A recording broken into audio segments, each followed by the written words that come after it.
track lead for this 10th of the Unwilling track, Serious Games track. But I kind of got pregnant and now I have a little baby since 3 weeks, so that's why I'm not here in person. And thankfully the awesome Chad Como took over and is going to lead you through the whole thing. And I'm just going to start this thing with a small keynote on the topic that I originally wanted to talk to you about and present 3 examples with a few takeaways on this topic. So let's get cracking. On the topic of how to spin straw to gold with game design. Let's start off with a little rhetorical question. What do waste separation, financial basics, and grooming have in common? Nobody wants to hear about it. No, that's wrong. You can make really cool games with these topics. So let's start with topic number 1, waste. Recycling is a global problem. This number is a scary number, and it's the proportion of plastic waste that has never been recycled. It's not getting better really at the moment. But to combat such topics, such and similar topics, there are the Sustainable Development Goals, of which one of them targets the topic of waste. Recycling has a little bit of a communication problem. There is often outdated information measures. As you can see here, there's our flyer examples in our city that kind of try to teach you where everything should go. But as you can see, or most likely not see, this is something that maybe doesn't immediately incentivize you to completely, get into it, do your homework, and learn where each waste item should go. So basically, we designed a game that is supposed to teach children, but of course everybody of any age who loves games and wants to learn with games, how to sort waste correctly. Now, the core gameplay mechanics are basically a sorting mechanic that you can see on the left side, where you have to sort the correct waste into the correct bin. But then there is also a quest-based adventure where you get to know the monsters, where you can unlock upgrades and accessories to keep kind of the game going and keep some fun and intersperse the core gameplay with the sorting with some more interesting experiences. So, yeah, basically this is a game you can download for free for any of the 3 mobile platforms. Maybe you're one of the few leftover Finnish people who still own and use a Windows phone. We're still supporting that for some reason. The game has had some successes. We were presented at the German Kids TV channel. We were presented at some exhibitions.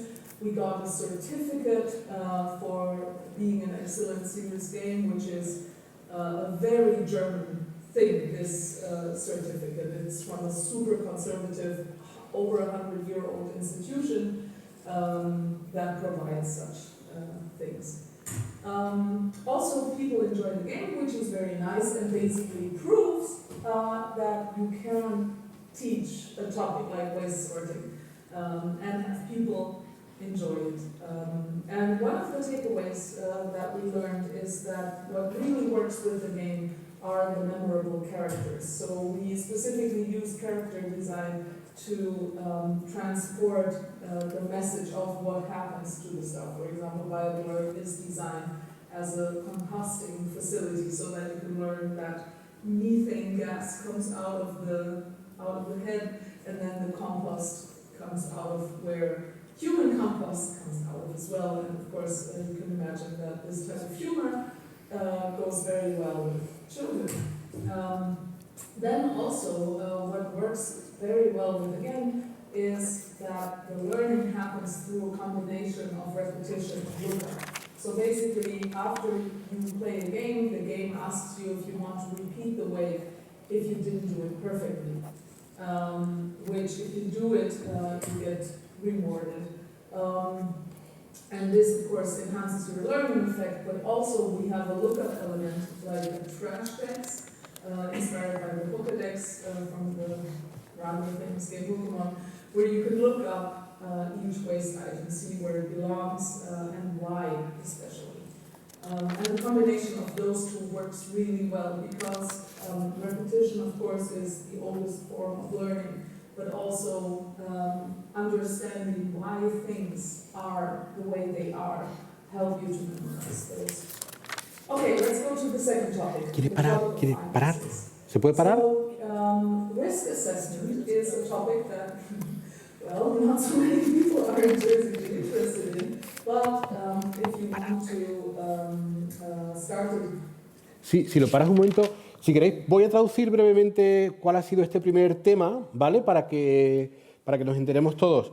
Bueno, pues eso, Greta ha dicho que por desgracia no ha podido venir, que se ha quedado embarazada, ha tenido un hijo hace 3 semanas, pero que nos va a presentar 3 ejemplos de cómo hacer atractivo cosas que aparentemente pues, no se pueden hacer atractivas. Entonces, primero ha diseñado un juego, como habéis visto, que es un juego sobre reciclaje, porque ha contado que el 90% de todos los residuos no se llegan a reciclar nunca. ¿Por qué? Porque reciclar parece que no es algo interesante, atractivo. Pero a través de un juego se puede enseñar a los niños y a los no tan niños a aprender a reciclar y un poco entender bien por qué se recicla. Entonces el juego, evidentemente, como habéis visto, consiste en ir separando los distintos tipos de residuos entre distintas categorías de reciclaje. Y el juego pues lo ha llamado Trash Monsters, es decir, monstruos de la basura, y es un juego gratuito que la gente se puede descargar y es un juego que, bueno, al parecer ha tenido bastante éxito en Alemania, GRETA HOFFMANN es de Alemania, porque han llegado a presentarlo en la televisión alemana, han llegado a recibir una certificación de que es un juego muy didáctico, una serie de cosas, y también ha recibido muy buenas reseñas, como habéis visto, 5 puntos de reseñas. Entonces, esto significa que la gente se lo pasa bien, disfruta jugando a esto. Ahora, ¿cuáles son, digamos, los aprendizajes o las cosas los mensajes clave que quiere compartir con vosotros? Pues por un lado, que quizá lo que ha hecho este juego tan divertido y tan interesante son los personajes, porque son personajes muy memorables, personajes muy atractivos, y cuando vemos cada personaje, pues vemos, por ejemplo, el monstruo que recicla una cosa, vemos el que recicla cosas orgánicas o lo que sea, el que crea compostaje, crea compost, pues vemos que te puedes meter en el personaje y ver un poco que echa por encima gases, como si fuera una chimenea, y un poco pues entender también lo que pasa en ese proceso de reciclaje de ese tipo de residuos. Y el segundo mensaje que quiero compartir es que el juego también ha tenido éxito porque utiliza mucho la repetición y digamos, buscar o investigar un poco más sobre algunas cosas. ¿Por qué la repetición? Porque sabemos que la repetición es una forma muy buena para memorizar algo, ¿no? Si tú lo vas repitiendo, pues eso te ayuda a memorizar. Entonces el juego lo que hace es que si tú haces algo, lo haces bien, pues te dice, vale, perfecto, te premia, te da un premio y sigues haciendo más cosas. Que no lo haces bien, pues te pide que lo repitas hasta que lo hagas bien. Y también te da la opción de investigar o de entender algunas cosas de eso, de cada cosa, cómo se recicla, por qué se recicla tal residuo en tal contenedor o lo que sea, porque también es una buena forma de aprender el entender por qué se hace algo, no solamente repetirlo. Entonces, por eso también esos dos mensajes son los que he querido compartir.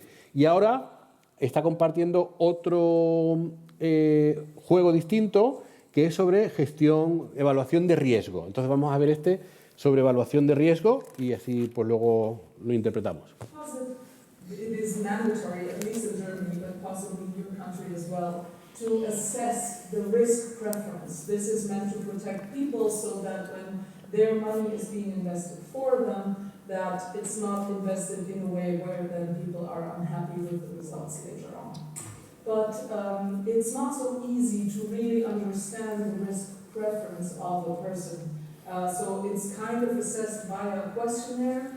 And basically this questionnaire tries to see how good you can deal with looking at a number that doesn't look so good, while still being able to hold and tolerate and hope that the number might go back up again. I mean, we're talking about financial markets. So most people, unfortunately, in those questionnaires are still not really able to fully assess how risk tolerant they actually are. So this is a big topic in the world of finances. And another thing is that most people don't even understand the topic of risk and reward, how it feels like, and especially how a portfolio works. So what we did was make a game that basically is about a squirrel that plants nuts, and those nuts or trees with the nuts grow with certain risks and rewards. And the way we came to this game was we started with a process where we did qualitative interviews to figure out what problems people have with financial topics, to see if a playful approach could help with that, and figure out specific user requirements. So we had those personas that we created in different stages of life to figure out what hinders people from actually starting an investment process. Then we looked up games that already try to teach that topic and see kind of where we stand, if there's anything we can take away from those games, or if we should distance ourselves from these games. Then we used a method that hopefully a lot of you already know and have had great experiences which is Game Jam. And in this Game Jam, we mixed students from game design universities or universities offering game design courses with the portfolio managers of the bank that we were working with, which was extremely interesting. And several games got prototyped during this jam, and after an expert selection, we decided to do the game investments, to continue with that idea, which is basically about a squirrel that buries nuts and must survive for 10 years, which kind of more or less is the lifespan of a squirrel. So there's the metaphor of investment through planting nuts, and then the metaphor of inflation through the decay of those nuts. And we chose this game so that it would be accessible for different genders, cultures, and age groups, because hopefully most people, especially here in these regions, can identify with a little squirrel living in the forest and just trying to make a good life. Once again, luckily, the game is appreciated by the audience. This time, while Trash Monsters only got nominated, this game actually succeeded in winning this most prestigious German Children's Software Award. And we also had a takeaway for this game, which is to focus on the essentials. This game is not a big game. We focus on one specific metaphor, which is if you plant a nut, there are 3 different types of nuts that grow 3 different types of trees, and those 3 different types of trees have different yields depending on if there is a financial crisis or not. So you have a super stable tree, which always yields 1 or 2 nuts, mostly 2. Then you have a medium risk tree, which gives you 2 to 4 nuts, so already with a bigger spread when there is no frost. But when there is frost, it might be between 0, but also still at 2 nuts that you might still gain. And then there is the high risk and reward tree, which can give you between 1 and 9 nuts per year. But if there is frost, it will give you not a single nut back. So if you only build on those trees and are in a time of heavier financial crisis, you might very well not survive very quickly.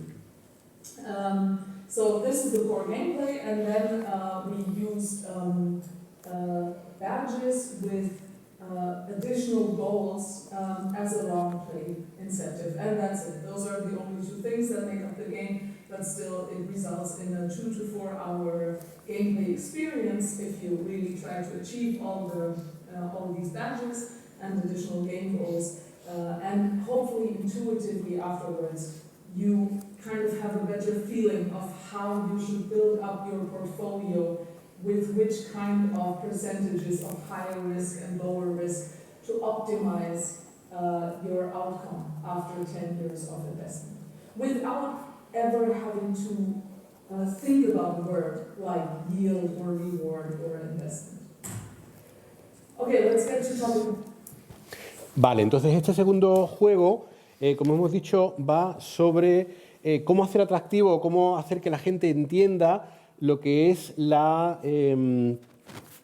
cuestión de la tolerancia al riesgo financiero. Es decir, dice que, bueno, que hoy en día pues muchas personas a lo mejor no entienden muy bien cómo tener una cartera de inversiones, porque es algo relativamente complejo, y han hecho este juego para intentar que la gente entienda cómo funciona una cartera de inversiones, qué tipo de inversiones pues, significa que hay más riesgo de que se pueda perder, de que esa inversión luego no tenga beneficio, no genere nada, o si es con menos riesgo, pues sí, a lo mejor se gana menos, pero es más probable que se gane. Entonces, lo que han hecho es un juego que se llama Invest Nuts, es decir, invertir frutos, y lo que hace es que, bueno, hicieron unas entrevistas y sustituyeron la idea del riesgo de invertir con la idea de que una ardilla pues va como plantando unos frutos. Y esos frutos que planta la ardilla, pues hay distintos tipos de frutos que puede plantar, algunos tienen más riesgo y otros menos riesgo. Y también depende de si hay si hace mucho frío, pues puede ocurrir que cuando hace mucho frío, que quiere decir que, digamos, es el símil de que haya una situación financiera económica o que haya una crisis financiera, pues cuando hace mucho frío, pues hay ciertos frutos que van a estar más sujetos a no conseguir sobrevivir. Mientras que hay ciertos tipos de frutos que, aunque haga mucho frío, pues sí van a sobrevivir. Entonces han creado este juego en el que más o menos puedes jugar entre 2 y 4 horas, y al cabo de un juego pues ya tienes una idea básica de cómo tener tu cartera de inversiones y de cómo plantearte si tú tienes una tolerancia al riesgo mayor o menor, si tú eres más dado a usar productos o a usar inversiones que tengan menos riesgo, o si tú prefieres arriesgarte más, o si quieres repartirlas. Pero esto sin pensar en la idea de inversión o en la idea de inflación, sino pensando en que eres una ardilla que a lo largo de 10 años de vida vas a conseguir que estos frutos pues, al final generen beneficios o no, ¿no? Y básicamente es eso, dice que es un juego corto, que en este caso también han conseguido un premio, también han conseguido que haya muy buenas opiniones y bueno, y en definitiva que la gente sepa un poco más sobre cómo gestionar su cartera de inversiones. Number 3, sexual violence. So this one is, you can see we're getting tougher and tougher with how to make with the topics, you know, and how to make it appealing. So basically the university clinic of Ulm approached us and asked us if we want to do a game together with them, with the target audience of teenagers and the topic of sexual violence in youth clubs. And so we kind of had to swallow. We're like, okay, wow, this is a challenge. And we took it and we decided to do it, or try. So the special thing we did in this game was to put the perpetrator in the center, because we said, okay, those are teenagers, so not children, teenagers, and what we want is not so much make them aware that this is an important topic, which of course we can do that as well, but there is super great software and games and literature already out there. So awareness is already spreading, that's amazing. But what people do not dare to touch is to teach or understand how perpetrators actually do it. And so what we did in this game was to be like, okay, the best way for you to learn it is if you are the perpetrator, and you actually learn step by step how perpetrators do this. So you are the big bad wolf, and then you kind of interact with the youngsters, which are all represented as gender-neutral animals, so as to not suggest that one constellation is more likely than another, because it mostly has to do with power more than gender. Yeah, and so basically you pretend to be this nice person, and you're wearing a mask, and then like this mask falls off, the deeper down the road of perpetrator strategies you go. So basically the gameplay is that you can inquire, influence, and command. So basically you, part of perpetrator strategies is to get information that you can then use to influence characters. You can probe by giving instructions and seeing how well people already respond to those instructions, which of course, what you're testing there is compliance, basically. And then you can influence by giving compliments or by negging, by putting people down. And the more you do those things, like you probe, you get more information, you influence those characters, the more you can operate towards your goal. And something that is very important, even though you can't see it here at the moment, is that this is all not happening uncommented. There is an owl character that explains to you, back to you, what you're doing, or rather, what the perpetrator is doing, why they're doing it, and most importantly, the countermeasures that you can then take in real life if you see it happening to yourself or to somebody else. So the biggest takeaway here for us, the biggest risk in this game, is that learning is doing. So basically, we argue that the only way for you to be able to understand those perpetrator strategies and then to be able to counteract is to do them yourself. More or less the same reason why there is lockpicking courses at hacking events, or the way hacking works. Basically, you need to understand how perpetrators are doing it in order to counteract. So we also explain those perpetrator strategies and try to make them as transparent as possible and explain what you can do against them. So let's conclude. If you have any questions, I can imagine that several of the things I said or talked about might have raised some questions, so I would absolutely love to encourage you to get back to me. We can send out links. The first two games are publicly available on your app store, and the last game, basically, we have a public link where if you want to playtest this, if you want to see how we actually did it, to, understand for yourself if the risk we took with this game was too big or if we did it in a sensible way. But let's get to some final takeaways. First, any topic is a cool topic. If there's anything I learned, it's like basically give me a scary topic or a topic that people kind of intuitively don't want to interact with, and I promise you we can make an awesome game out of it. Second, if you think that something should be done on any kind of topic, be it politics, disinformation, waste, toilets, you can do something about it and with your skills. So this is the amazing thing about being a game designer. You can still have an impact on the world. And third takeaway, I'm open for internship applications. Okay, this is a joke, or half a joke. No, the most important takeaway is that you can't do those things alone. So basically, I absolutely want to shout out the teams that I have been working with on those different games, which are all awesome. And once again, not a single of those games would exist without the people named here.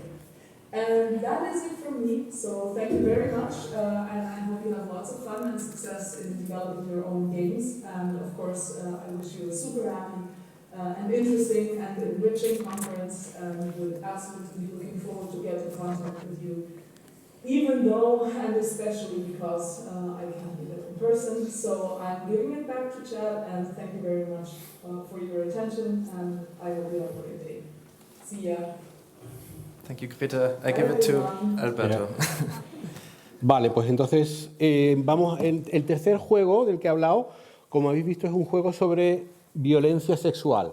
Entonces comenta que de la Universidad de Ulm se pusieron en contacto con ella y le pidieron que si podían crear un juego que ayudara a los adolescentes a entender los peligros que entraña pues, la violencia sexual o aquellas personas que se ponen en contacto con los adolescentes para, digamos, de alguna manera tratar de aprovecharse de ellos o atacarles o lo que sea. Entonces, pues comenta que un poco la situación que les dio la Universidad de Ulm fue que querían un juego que ayudara a los adolescentes que están en clubs juveniles o en asociaciones juveniles a entender la cuestión de la violencia sexual, y querían que este juego se hiciera desde el punto de vista de los autores de la violencia sexual, de los malos, ¿no?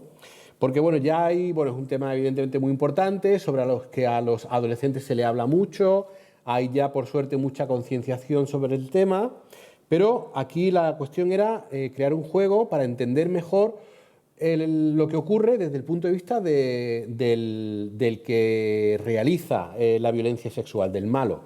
Entonces, pues lo que hicieron es crear este personaje, que es el malo, que era como una especie de zorro que se veía ahí, o de lobo, y luego han creado otros personajes que son como unos animales que no tienen género, ¿vale? Porque, para que se entienda que el juego es, pues eso, que puede ocurrirle tanto a chicos como a chicas, y también para entender que el punto principal de este juego, de esta cuestión de la violencia sexual, no es tanto el género de la persona que atacan, sino el tratar de conseguir poder, el tratar de conseguir influir y, digamos, darle instrucciones, mandarle cosas a los adolescentes.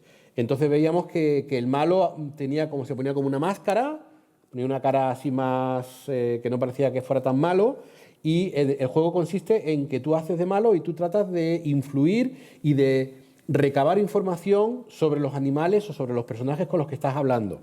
Y luego tienes que intentar usar esa información a tu beneficio contra los adolescentes. Y básicamente en eso consiste el juego, tratar de recopilar información, el tratar de ordenar cosas a los adolescentes, tratar de influir en el comportamiento de los adolescentes.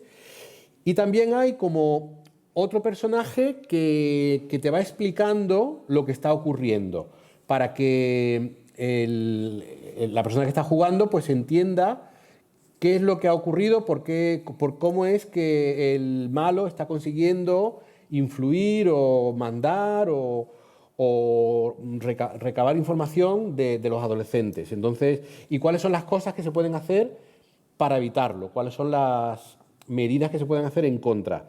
Entonces, básicamente el riesgo aquí en esto decían que era que quizás este juego puede servir para formar a autores de violencia sexual, pero al final pues dice que igual que con los hackers, con el hackeo, pues que a veces lo que se hacen son como concursos o juegos de hackers para que la gente aprendiendo cómo funciona o cómo actúa un hacker, pues también es capaz de generar las medidas de seguridad para contrarrestarlo.